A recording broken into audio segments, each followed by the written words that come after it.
పవన్ కళ్యాణ్ గారు 2014లో పోటీ చేయకుండా బ్యాక్ ఎండ్ సపోర్ట్ చేసి తెలుగుదేశం పార్టీని అధికారంలో తీసుకోవడంలో కీలకంగా వ్యవహరించారు. అదేవిధంగా 2019లో పోటీ చేసి ఓటమిని చవిచూసి ఎక్కడైతే ఓటమిని చవిచూశారో అక్కడే మళ్ళీ గెలవాలని 2024లో కూటమిగా ఏర్పడి 164 స్థానాలతో గెలిచారు.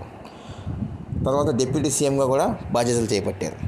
అయితే పవన్ కళ్యాణ్ గారి నెక్స్ట్ ప్లాన్ ఏంటి అంటే, పవన్ కళ్యాణ్ గారు 2-3 సినిమాలు ఉన్నాయి.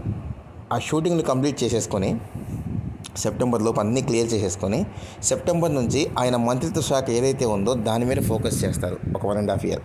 తర్వాత జనసేన పార్టీని ఇంకొన్ని నియోజకవర్గాలు విస్తరిస్తారు. ఎందుకంటే నియోజకవర్గాల పునర్విభజన జరిగితే జనసేన పార్టీ 75 స్థానాల్లో పోటీ చేసే అవకాశం ఉంది. నియోజకవర్గాల పునర్విభజన జరగకపోతే ఖచ్చితంగా 45 నుంచి 50 స్థానాల్లో జనసేన పార్టీ పోటీ చేసే అవకాశం ఉంటుంది. పవన్ కళ్యాణ్ పదే చెప్తున్నారు, ఖచ్చితంగా తెలుగుదేశం పార్టీది మంది పొత్తు 15 ఏళ్ళు కొనసాగుతుంది అని. పైన వాళ్ళు క్లారిటీగానే ఉన్నారు. కింద కార్యకర్తలు,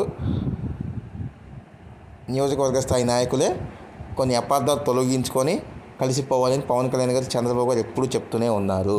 సో కాబట్టి మరోసారి కూడా పొత్తుతోనే పోటీ చేయబోతున్నారు. కాకపోతే ఈసారి పొత్తులో పవన్ కళ్యాణ్ గారి స్థానం ఏంటి, పవన్ కళ్యాణ్ గారి మంత్రిత్వ శాఖలు ఏంటి అనేది తెలుసుకోవాలి జనసేన పార్టీ.